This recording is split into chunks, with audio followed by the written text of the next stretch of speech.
Cada povo tem uma explicação diferente para o início do universo. Por exemplo, para os judeus, cristãos e islâmicos, a explicação da origem do universo é baseada em Gênesis, onde relata a criação dos céus e da terra por um único Deus onipotente, que teria executado essa obra criativa em 6 dias. No primeiro dia, ele fez a luz e separou o dia da noite. No segundo, ele criou o céu. No terceiro, criou a terra, o mar, as árvores e as plantas.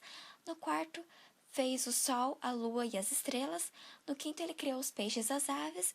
E no sexto, ele criou os outros animais e fez o homem e a mulher à sua imagem e semelhança. Há uma certa diferença na visão cristã judaica com a islâmica, pois os cristãos e judeus afirmam que Deus descansou no 7º dia, depois de ter feito toda a sua obra criativa, e os islâmicos discordam com isso, dizendo que Deus não precisa desse descanso. Para os budistas, não há um Deus criador, porque essa religião se inicia com o despertar do Buda e se focam exclusivamente na busca do Nirvana. Portanto, para eles o universo é simplesmente o que sempre foi, desde o tempo sem início. Já para os indianos, 3 divindades são responsáveis pelo ciclo de criação e destruição do universo. O Brahma, que cria, Vishnu, que preserva, o Shiva, que destrói para que o ciclo recomece. A visão do universo para os hinduístas é cíclico. E para eles, o Brahma é a representação criadora do universo. O primeiro ato que ele faz é criar o céu. Na sequência, ele cria os seres humanos, vegetais, animais e ele é descrito como um ser de pele vermelha, dotado de 4 braços e 4 cabeças voltadas para todos os pontos cardeais do universo, e com seus olhos ele mantém atento toda a sua criação, percorrendo pelo céu. Aristóteles visão sobre o universo. Para ele, o universo era finito, isto é, existia somente uma região limitada do espaço. Esse lugar onde tudo ocorria deveria ter uma forma esférica como uma bola. Nosso universo, para Aristóteles, era formado de uma série de esferas, uma dentro das outras, como uma cebola, que é formada de várias camadas. No centro do universo estava nosso planeta Terra, que sempre permanecia parado, considerando que a Terra é o núcleo de tudo. A primeira camada que a envolve é a esfera lunar, onde, como o nome indica, estava situada a Lua. O movimento do Sol e de cada planeta era explicado através do giro de cada uma das camadas que compõem o céu. Cada objeto celeste estava preso em um ponto determinado da camada esférica, como ocorre quando uma pessoa brinca em um carrossel. Explica também que os objetos poderiam realizar movimentos em qualquer direção, mas cada elemento básico seu lugar natural. Aristóteles foi um dos primeiros filósofos a estudar e a tentar entender o universo. Ele chegou à conclusão de desenvolvimento de que a Terra era o centro deste e que todos os corpos se movem em direção ao seu lugar natural por causa da gravidade com relação à velocidade desse movimento proporcional à massa do objeto. Porém, na sua teoria, havia um problema. Alguns planetas não se movimentavam relativamente. Esse problema, então, não resolvido por eles, foi resolvido e estudado após muitos anos por Nicolau Copérnico, um astrônomo e matemático que também falhou ao tentar explicar, porém desenvolveu a teoria do heliocentrismo, onde o Sol seria o centro do sistema solar. Essa nova teoria revolucionária teve seus princípios como: os movimentos dos astros são uniformes, eternos, circulares ou uma composição de vários círculos. O centro do universo é o Sol e perto dele estão Mercúrio, Vênus, Terra, Lua, Marte, Júpiter, Saturno e as estrelas fixas. A Terra tem 3 movimentos: rotação diária, volta anual, inclinação anual de seu eixo e etc. Qual foi a contribuição de Kepler para a nova cosmologia? Ele se baseou no trabalho de quem? De acordo com os dados de Tycho Brahe, Kepler encontrou a teoria sobre as órbitas dos planetas. Neles estavam registrados todos os momentos das órbitas planetárias, demonstrando formas elípticas. Kepler acreditava que os momentos dos planetas deveriam ser círculos, e por serem criados por Deus, deveriam ser perfeitos. Mas o cientista não obtinha nada do que esperava, tornando vários anos de pesquisas em falhas. Ao fim, ele descartou sua teoria Mysterium cosmográfico e finalmente a órbita circular, se apoiando na teoria de Apolônio de Perga da Biblioteca de Alexandria, sobre a fórmula da elipse codificada pelo próprio. Essa se ajeitava perfeitamente às observações de Perry. Assim, ele definiu a órbita de Marte, oval, e a do planeta Terra, sendo quase um círculo perfeito, mas o Sol afastado do centro. Assim, Kepler criou 3 leis. Primeira lei, lei das órbitas elípticas, onde o planeta em órbita em torno do Sol descreve uma elipse, onde o Sol ocupa um dos focos. Estas são 2, e a outra é preenchida pelo vácuo. Segunda lei, lei das áreas. Esta lei determina que os planetas se movem com velocidades diferentes, dependendo da distância a que estão do Sol. Periélio é o ponto mais próximo do Sol, onde o planeta orbita mais rapidamente. E afélio é o ponto mais afastado do Sol, onde o planeta move-se mais lentamente. Terceira lei, lei dos períodos. Indica a relação da distância entre o planeta e o Sol com o período de transformação do planeta. E temos a fórmula de t elevado ao quadrado sobre d elevado ao cubo, que é igual a k, que esse k é constante. Galileu reforçou a teoria heliocêntrica com o uso do recém-inventado telescópio. Viu que a Via Láctea era formada por várias estrelas e, ao invés de nuvens, ele observou manchas solares. Descobriu também a existência de satélites ao redor de Júpiter. Além de observar o Saturno e seus anéis, ele mapeou as crateras da Lua. Quando passou a defender a teoria heliocêntrica como verdade literal, gerou problemas com a Igreja Católica, que fez com que ele tratasse apenas como uma hipótese e não como uma verdade literal. Em 1633, Galileu foi a julgamento e terminou como condenado, por grave suspeita de crime e heresia, ficando 8 anos em prisão domiciliar e próximo a Florença, e onde veio a morrer. O trabalho realizado por Newton foi a lei da gravitação universal, que foi criada no século XVII, quando ele estudava as órbitas planetárias. Conforme diz uma lenda, Newton ele estava debaixo de uma macieira quando observou uma maçã cair no chão. Ele parou para pensar e concluiu que essa fruta caía porque alguma força a puxava para baixo. E com isso, ele fez uma proposta, de que todos os corpos se atraem e que essa atração se deve à massa dos corpos. No caso da maçã, o que a atraía era o solo. E para chegar à conclusão final dessa lei da gravitação, Newton ele estudou os mecanismos que faziam com que a Lua girasse em torno da Terra e se baseou também nas descobertas feitas por outros físicos como o Kepler. Com base nas leis de Kepler, Newton conseguiu substituir a formulação geométrica das leis para o movimento planetário pela formulação física da sua famosa lei gravitacional. E com os estudos de Kepler, foi possível saber como os planetas se movimentavam ao redor do Sol, mas ainda restava uma dúvida: o porquê disso ocorrer. Foi só com a teoria da gravitação universal que isso foi respondido, pois essa teoria mostra que os corpos se atraem mutuamente, isto é, um corpo cria em torno de si um campo gravitacional que é sentido por todos os outros corpos, e esse campo gravitacional é mais intenso quanto maior a massa do corpo, sendo proporcionalmente o quadrado da distância. Portanto, essa é a razão da Terra estar ligada ao Sol e de todo o universo se manter unido.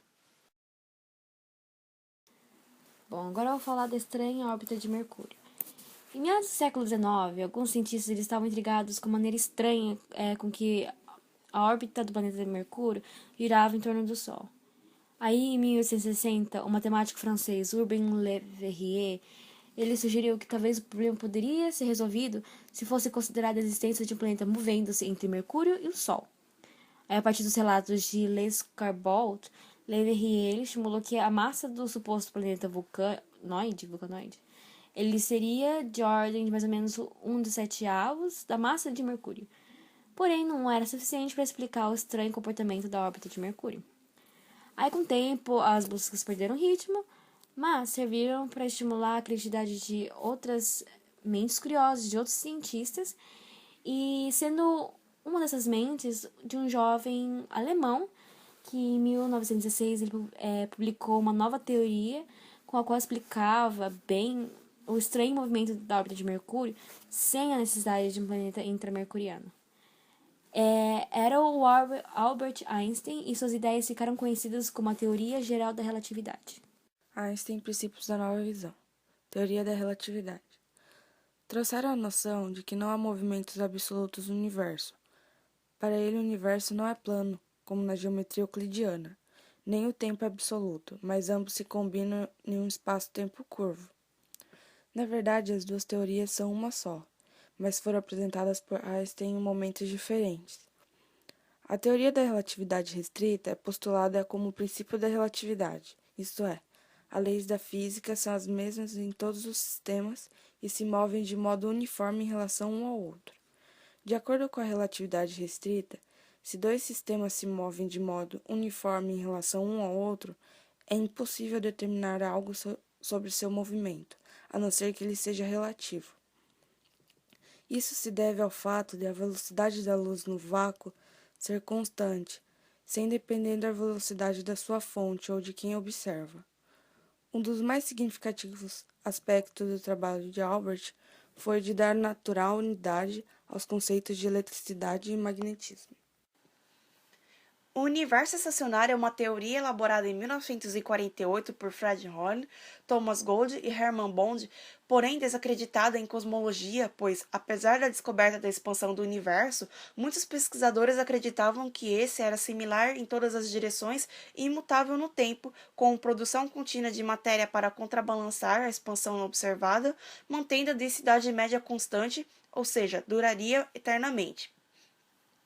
Edwin Powell Hubble, em suas observações de galáxias distantes, observou que não só as galáxias distanciavam entre si, como também havia um padrão para essa ocorrência. Ao medir o deslocamento para o vermelho nas linhas espectrais das galáxias observadas por Milton Thomson e medindo suas distâncias, descobre que as galáxias estavam se afastando de nós com velocidades proporcionais à sua distância, isto é, quanto mais distância a galáxia, maior sua velocidade de afastamento. A relação entre distância e velocidade constitui a primeira evidência para a expansão do universo proposta por Alexander Friedman e por Georges Henry Edward Lemaitre, que desenvolveu o redshift.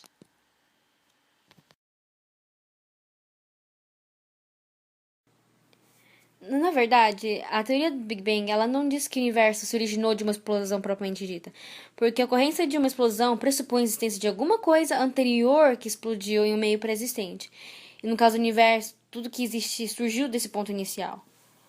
Aí entraria a teoria dos multiversos, que tentariam explicar os problemas deixados pela teoria do Big Bang. Esses problemas seriam o que existia antes do Big Bang e o que há fora do universo. Aí os defensores dessa teoria, eles afirmam que existem muitos universos que estão espalhados pelo espaço infinito. Aí uns estão a nascer, que chamam os Big Bangs, e os outros a morrer, chamado Big Crunches. Crunches. Aí nesses universos, as leis da física podem ser totalmente diferentes das nossas. O que é matéria escura? Bom, na cosmologia, a matéria escura ela é uma forma de matéria que só interage com a gravidade. Ela é invisível e intangível e só pode ser detectada de forma indireta e através das distorções gravitacionais da matéria visível. Ela é como se fosse uma cola que mantém unidas as estrelas dentro das galáxias. Mas ela não pode ser confundida com a energia escura, que aparentemente não afeta os movimentos das estrelas. Aí no modelo cosmológico mais aceito, o ACDM, a matéria escura compõe cerca de 25% da densidade de energia do universo. Aí o restante seria constituído de energia escura, com 70% mais ou menos, e por outros materiais, gases pesados, hélio, etc. Aí tá, a matéria escura ela tem implicação importante nos modelos de Big Bang, como a do universo inflacionário. Este modelo de universo ele foi proposto em 1979 por Alan Harvey Guth, dos Estados Unidos, e pelo Alexei Starobinsky, na Rússia. e foi modificado em 1981 por um russo e por um americano. A energia escura está em todo o espaço e tende a acelerar a expansão do universo. Sua principal característica é possuir uma forte pressão negativa. A natureza da energia escura é um dos maiores desafios da cosmologia nos dias de hoje, porque a escolha de um modelo de energia escura depende da taxa de expansão do universo, o que exige a observação de propriedades de objetos muito distantes. Existem 3 propostas de energia escura: a constante cosmológica, que pode ser interpretada tanto como uma modificação de natureza geométrica nas equações de campo da relatividade geral, quanto como um efeito de energia do vácuo, a qual preenche o universo de maneira homogênea. A quintessência, usualmente modelado como campo escalar, cuja densidade de energia pode variar entre o tempo e o espaço. E a última, que seria a quarta essência, que visa unificar o conceito da energia escura e da matéria escura, formando uma energia conhecida como gás de Chaplin, que seria responsável tanto pelos efeitos das duas componentes escuras. Até a proposta de Yukawa, as partículas elementares eram os elétrons, prótons, nêutrons, que por sua vez eram compostos de outras partículas elementares menores. Agora eu vou falar do César Lattes, um cientista brasileiro que nasceu em Curitiba e graduou-se na Universidade de São Paulo em Matemática e Física. Com apenas 23 anos de idade, ele foi um dos fundadores do Centro Brasileiro de Pesquisas Físicas no Rio de Janeiro. Aí, enquanto ele estava na universidade na Inglaterra, em 1947, ele descobriu uma nova partícula atômica, o meson π, a qual desintegra em um novo tipo de partícula, o meson mu. Era aceito até então que os átomos eram formados por apenas 3 tipos de partículas elementares: os prótons, nêutrons e os elétrons. Alguns cientistas contestaram os resultados, mas com o apoio de Niels Bohr, a novidade foi melhor aceita. Isso deu início a uma nova área de pesquisa, a física de partículas. Murray Gell-Mann é um importante físico americano que se interessou por vários tipos de estudos de diferentes áreas. Ele é professor emérito de Física Teórica do Instituto de Tecnologia da Califórnia e um dos fundadores do Instituto de Santa Fé. Entre suas áreas de pesquisa, inclui-se a física, que foi onde ele deu sua maior contribuição, pois ele descobriu os quarks, que é a partícula encontrada no interior do átomo. Até meados da década de 70, o número de partículas elementares descobertas pelos físicos era imenso. Então, na tentativa de simplificar essa grande quantidade de partículas, eles tentaram classificá-las em menores grupos. A partir dos estudos apresentados por Gell-Mann, foi possível realizar a primeira divisão dessas partículas elementares. Após pesquisar, Gell-Mann chamou de bárions aquelas partículas elementares que possuíam massa igual ou praticamente igual e que interagiam com o núcleo. De forma conjunta com os mesons, os bárions passaram a pertencer à classe dos hadrons. E por perceber tantas semelhanças entre essas partículas, Gell-Mann pôde concluir que os hadrons eram formados por outras partículas elementares, os quarks. E os quarks detectados até hoje são Up, Down, Charm, Strange, Top e Bottom, que possuem a chamada carga de cor vermelha, azul e verde. São aparelhos que fornecem energia a feixes de partículas eletricamente carregadas. Todos os aceleradores de partículas possibilitam a concentração de grande energia em pequeno volume e pode ser controlado de forma precisa. Exemplos comuns de aceleradores de partículas são nas televisões, nos geradores de raio-x, na produção de isótopos radioativos, na radioterapia do câncer, na radiografia de alta potência para uso industrial e na polimerização de plástico. O que é o LHC? Explique o seu funcionamento e a sua importância. Grande colisor de hadrons. É o maior acelerador de partículas do mundo, localizado a 175 metros abaixo dos solos da fronteira franco-suíça, próxima a Genebra, Suíça, e tem forma circular, com 27 quilômetros de circunferência. Ela colide prótons com prótons, elétrons com elétrons, uma característica comparada a outras que colidem prótons com elétrons. Sua grande importância é de que, com o LHC, o ser humano consegue resultados melhores, mais precisos sobre Higgs, e proporciona valores diferentes do modelo padrão. Então, sir, eu conversei com o grupo e todos concordam com a possibilidade de existir um universo paralelo. A Aline acha que, se existir, é uma coisa sem fim, indefinido, com vários caminhos que pode gerar resultados talvez que a gente nunca pensaria. Um resultado bom ou um resultado ruim.